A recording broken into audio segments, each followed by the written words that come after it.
What's the most common number sequence in nature? I know a lot of the teachers teach this in class and talked about it in their statements. So it's a pleasure to talk about this here because this was actually one of the sequences that really inspired me growing up as well. So this sequence, 1, 2, 3, 5, 8, 13, 21, 34, and so on.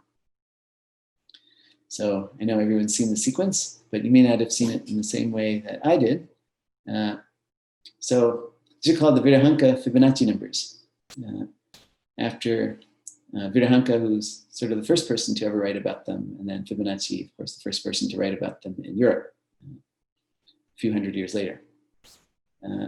So Virahānka was a poet, a Sanskrit poet. And I got to learn about this. I feel very lucky.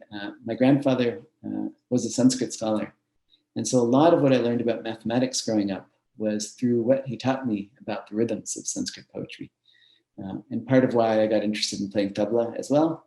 But it's also why, part of why I got interested in mathematics is I love learning about the mathematics of rhythm that these ancient Sanskrit poets used to write about. They used to write about meters in music and meters in poetry. And they'd write about these meters in those meters. So it was these acrobatic poems that had very deep mathematics inside.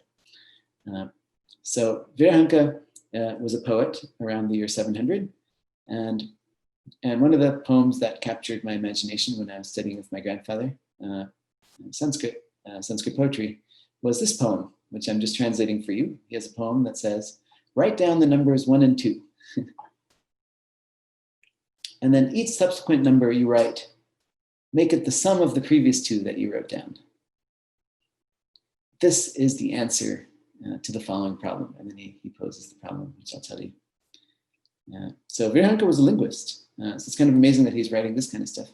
But he was a linguist interested in classifying meters in poetry. So I first learned of these numbers from my linguist grandfather as the Hemachandra numbers, named after another linguist, Hemachandra, who also lived before Fibonacci. These numbers were also written about by another linguist that I studied with my grandfather named Gopala. Of course, they're now known in India as the Fibonacci numbers, after Fibonacci, who lived after all 3 of these. So it's amazing, Fibonacci was not the first person to write about the Fibonacci numbers, in fact, not the second or the third.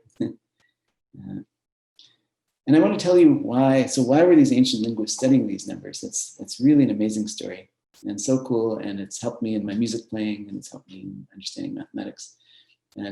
But what I want to emphasize here is that these numbers were actually first discovered in human history by poets.